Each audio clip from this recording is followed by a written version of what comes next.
We are Random Respawn, and this is Random Recommendations, showing off games that are remarkable, relaxing, refreshing, radical, or just really, really fun.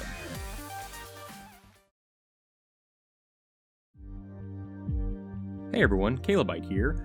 In this episode we're looking at Dead Cells, a roguelike / metroidvania platformer. If you were intrigued by the exploration and combat elements of Hollow Knight, but prefer an arcadey, roguelike experience like Flint Hook, boy do I have the game for you. Dead Cells combines almost everything I love about action exploration platformers into one very replayable package. Today's episode is a little bit special because this game is still in early access and isn't actually a full release, but as you'll see, there's still a solid amount available in the game. Developed by Motion Twin, Dead Cells released in early access on May 10th, 2017, for $17 on Steam for PC. The developers have said it'll be anywhere from 6 to 12 months before the full release, but there's still a lot here, and it gets better with every update. In Dead Cells, you're a resurrected adventurer with glowing moss for a head. The developers have called this game roguevania to aptly describe the roguelike meets Castlevania experience. You have the challenge, permadeath, randomness, and gradual permanent unlock progression of roguelikes, mixed with the level design elements, secrets, and player choice of a metroidvania title. The enemies and bosses have distinct attack patterns and behaviors, and it's up to you to learn them and react accordingly. You make progress on permanent upgrades in between levels by turning in the dead cells you've collected off of enemies. If you die during a level, you drop all of your cells and items and start a new run, the classic roguelike mechanic. The more exciting upgrades come in the form of blueprints. Most are dropped by enemies, but the ones hidden in the world are worth the effort to find. When you obtain a blueprint, you must complete the level to add that to your list of available options, and the first time you unlock a new weapon or skill, it'll drop so you can try it out right away. Your main defensive option is a roll. Similar to a Dark Souls game, your roll has invincibility frames to protect you from harm, and it'll also allow you to pass through enemies. It is on a short cooldown though, so don't expect to be able to roll spam your way out of every situation. The game is punishing, and the added RNG elements increase that challenge. That said, because of the combat design, you are able to overcome poor drops with practice. I compare this to Risk of Rain, another awesome roguelike. In Risk of Rain, you pretty much know if you're going to be able to beat that run halfway through the second level, because if you don't get a couple items early on, the massive enemies in later stages will just overwhelm you.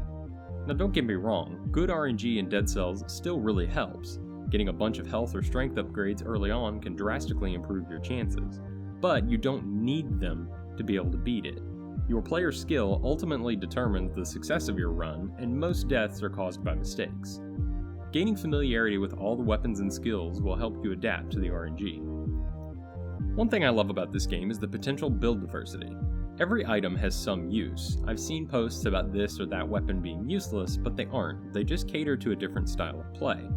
Obviously, there are some items that are objectively more powerful or more universally useful than others, but that doesn't mean that they're objectively more fun. Grabbing a different weapon at the start and trying to find a combination of other weapons and skills to make it work is super fun. It makes each run diverse and interesting, and it helps me be a better player by learning each of the items, how they function, and the situations where they shine. And with the gradual unlocks between levels, I feel like even the suboptimal runs are productive. I will say, I don't feel like this is a Metroidvania game quite as much as the marketing description suggests.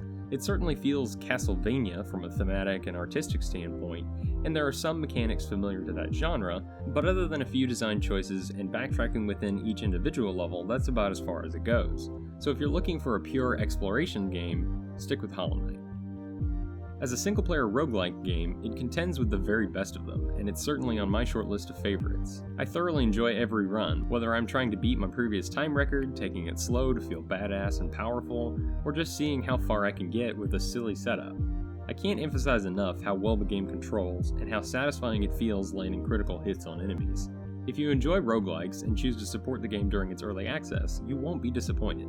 After unlocking all the base upgrades and blueprints, I'm still playing and eagerly waiting for future content releases. Thanks for tuning in to this installment of Random Recommendations. If you've played any of the games I've covered in this series, I'm really interested in hearing about your experience.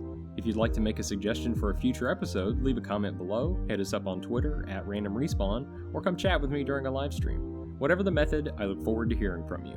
Take care, Calebyte out. A roguelike / metroidvania. Metroidvania. But they really aren't. Oh god, burp. You are able to overcome poor drops with patience. Patience? It's not at all the word I wrote.